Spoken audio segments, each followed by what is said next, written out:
Presiden Prabowo Subianto mengklarifikasi pernyataannya soal pengampunan bagi koruptor dengan syarat mengembalikan uang korupsi ke negara.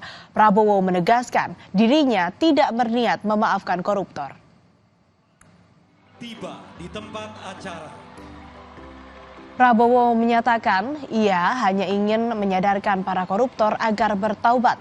Prabowo juga menekankan agar para koruptor mengembalikan uang yang dicuri dari negara. Ada yang mengatakan Prabowo mau maafkan koruptor. Bukan begitu. Kalau koruptornya sudah tobat, bagaimana tokoh-tokoh agama? Iya kan? Orang bertobat. Bertobat tapi kembalikan dong yang kau curi.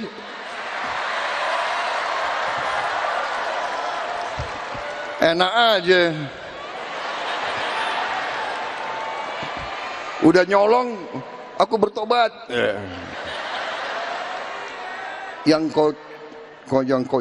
kau curi kau kembalikan.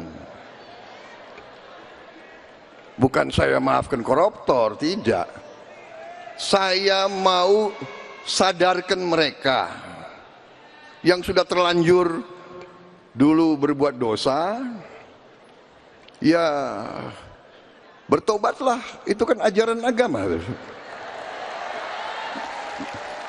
Bertobatlah, kasihan rakyat, kembalikan uang itu. Sebelum kita cari hartamu kemana, kita akan cari itu. Menteri Hukum Supratman Andi Agtas juga meluruskan pernyataan soal denda damai untuk pengampunan koruptor. Supratman bilang Presiden tidak akan menerapkan hal itu. Supratman mengatakan pernyataannya soal denda damai hanya untuk membandingkan tindak pidana korupsi dan tindak pidana ekonomi yang sama-sama merugikan negara. Supratman menambahkan terkait pengampunan, negara pernah menempuh teks amnesti. Namun Supratman menegaskan Presiden tak akan menempuh denda damai pada tindak pidana korupsi. Yang saya maksudkan itu adalah mengcompare.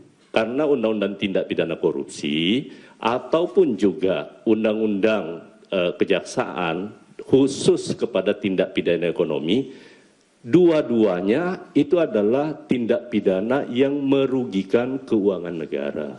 Tetapi bukan berarti Presiden akan menempuh itu, sama sekali tidak. Karena bukan domain Presiden kalau menyangkut soal denda damai tadi. Itu adalah kewenangan yang diberikan kepada Jaksa Agung, ya.